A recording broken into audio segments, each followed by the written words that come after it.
So if you grew up in a country like the United States or like Canada, or a similar nation, especially an English-speaking nation, and you're a white male or a white female, then chances are that you have never, not a single day in your entire life, felt like there's a group of people out there fighting for you. Fighting for your family, fighting for your interests, even fighting for your continued existence here on Earth. In fact, almost certainly your experience has been the exact opposite. Because for years and years, you've turned on your TV, you've flipped over to the news, you see a bunch of non-whites organizing and protesting and demonstrating on behalf of themselves and their interests, marginalized groups of people. And oftentimes these interests, well, they're damaging because they're anti-white. Whether they want a white neighborhood to become Section 8, or they want white history removed from school books, or they want to throw some white good Samaritan in prison for shooting a heavily armed black thug who was in the middle of, committing a rape, whatever the case may be. Every single day in this country and across the Anglosphere, non-whites are using our language and our countries and our infrastructure to advocate against white people, and it's been very effective. It's worked out pretty well for them, if we're being honest. But if you do this, white man, you'll be demonized. If you want to go and get off your couch and step into the real world and start helping your people, striving to be a better community and fighting for your history and for the legacy of your ancestors and for the existence of your culture and your property and all of the things that you hold dear, well, then you'll be labeled as a white supremacist. And in an increasing number of cases, you might even be thrown in prison. So yeah, when it comes down to it, thanks to decades of fear campaigning and psychological manipulation and the overall demoralization of a people, white advocacy groups or individuals, especially within the political system, well, they're just nearly non-existent. Sure, things like the MAGA movement have popped up, and we've been told that they're filling this void and that they're pro-white. But they're actually not. Actually, instead, it's the opposite. Their leaders work for the Jews and go out of their way to fill their ranks with anyone but whites. Our political system and the people that are benefiting from it, they hate you. Because if you're white, then you carry the blood in your veins of men who conquered the world. Just let that sink in. Your ancestors took entire continents of nothingness and turned them into the most advanced civilizations that the world has ever seen. White people, our ancestors, built everything that we see and that we benefit from today. And if you're a white woman, you carry that blood as well. And the people running this dystopia that we're living in, they're terrified of white people who won't sit down and shut up and do what they're told. Because when we start organizing, when we start becoming a cohesive unit willing to fight for itself and to stand up for itself, we're unstoppable. That's true. Just take a look back through history. It plays out over and over again. When white people organize, when white people start advocating for our own self-interests, we win. People are starting to figure this out. They're starting to realize this. And all over the Western world, we're now seeing strong, patriotic white men stand up and join forces with their racial kin and start advocating for themselves and for the countries that their ancestors built. One of these people is Jeremy Mackenzie. He's a Canadian and a former member of the Canadian Armed Forces, and since getting out of the military, he has devoted his entire life for fighting for freedom, exposing the sadistic, genocidal, central banking freak shows that are running the world and presiding over the complete and total destruction of white civilization. Jeremy played a major role in Canada's Freedom Convoy protests as Canadian citizens fought back against the Trudeau regime's mission to inject every man, woman, and child in the country with a weapon of biological warfare. He's also the founder of an organization called Diagolon, which Canadian authorities classify, of course, as a far-right, anti-Semitic, racist, and white supremacist organization. Sounds pretty based. Makes it pretty appealing to those with a shred of self-respect. Given his government's fixation on controlling and destroying Canada's founding population, Jeremy has been extensively targeted for political persecution by the Canadian government across multiple provinces, at one point even coming under investigation for criticizing the third world wife of conservative Canadian politician Pierre Poilievre. And he's not just taking on his government either. He's also taking on the liars and the grifters in the media space, who spend all day long thumping their chest about how much of a truth teller renegade they are, only to get down on their knees and blow some Jew somewhere soon as they get off the air. People like Alex Jones, who Jeremy called out on air for his refusal to question Israel. Just like here at the Stu Peters Network, Jeremy won't stop fighting for the truth. He won't stop fighting for maximum accountability, or what we refer to as extreme accountability, for those who have subjugated our people and destroyed our civilization as we know it. No amount of lawfare, no amount of threats will shut him up.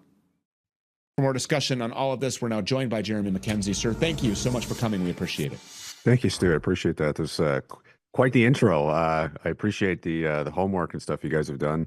It's certainly been quite a ride up here in the years since I've left the military in 2017.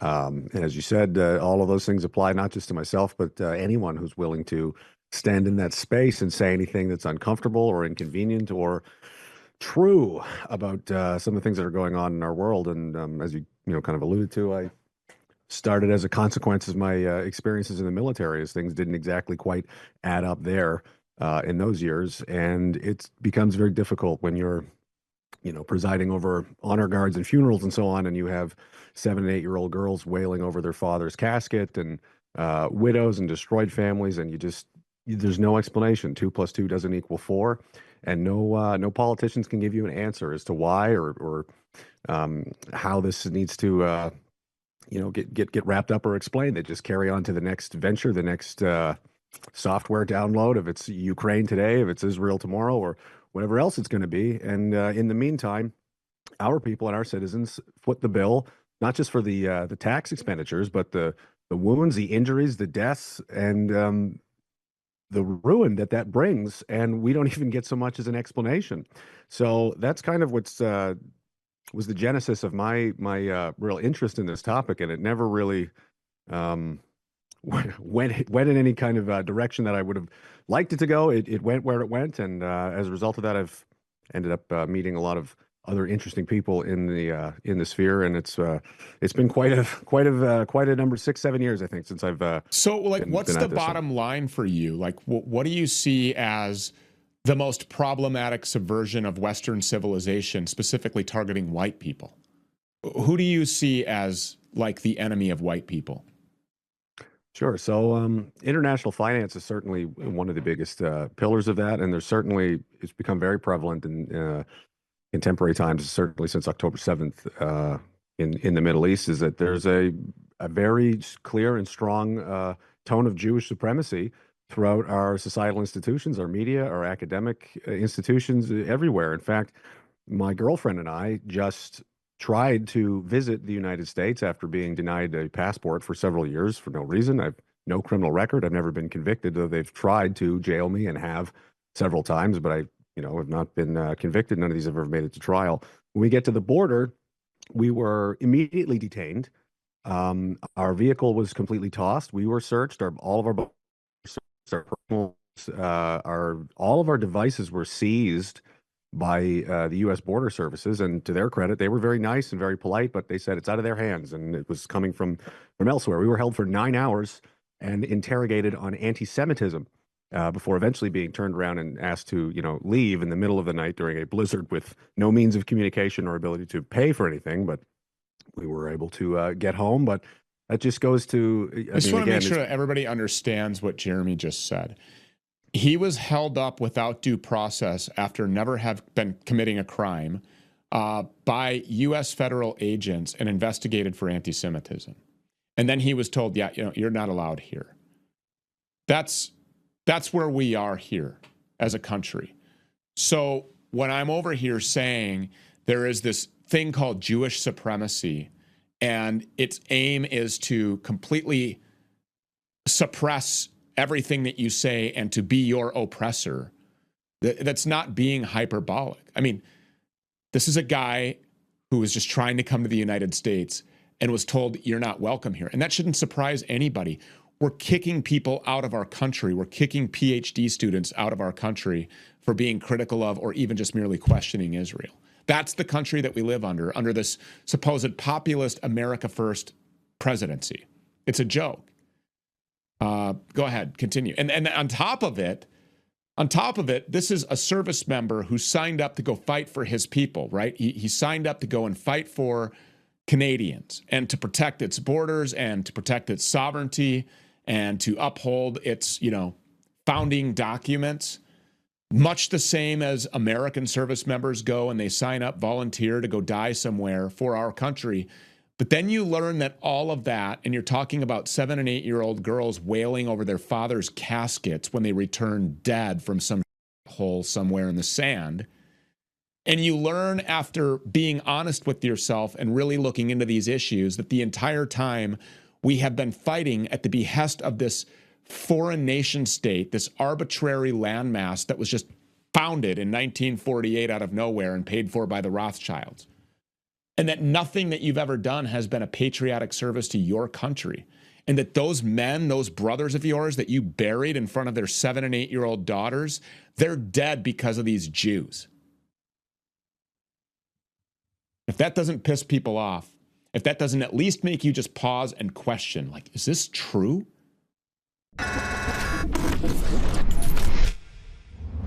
Are you using your phone, or is it using you? Rise above mass surveillance and discover a phone that protects your privacy and communications. Above Phone does everything your old phone does, without tracking you, while giving you complete control over your phone and apps. We are better than big tech. It works with any cell service. No forced logins, no advertising or tracking. Download apps privately. Control your phone and its apps with secure hardware. Introducing Above Suite. Includes a VPN, private email and calendar, private chats, video calls, internet phone, and a search engine.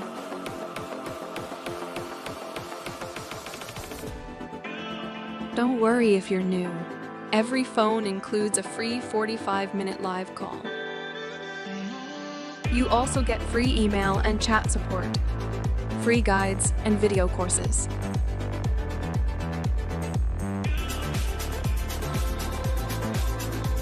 You have the power. Rise above with Above Phone. AbovePhone.com.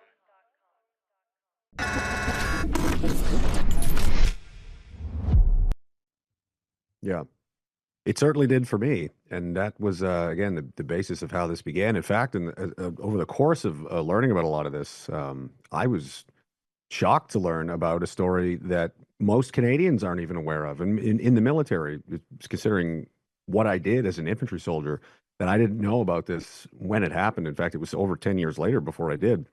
There was an officer we had, Major Hess von Krudener. He was of South African ancestry. He was murdered by the Israelis for reporting war crimes at a UN outpost in 2006. Now, let's say it was an accident. He and several other UN observers were accidentally killed. Well, they were hit with, as far as I recall, 4 different rounds from 155 millimeter artillery guns, as well as a laser-guided bomb from an aircraft. Now, these are accurate to within, 1 2 meter by 2 meter squares. So that's really 5 accidents on top of itself.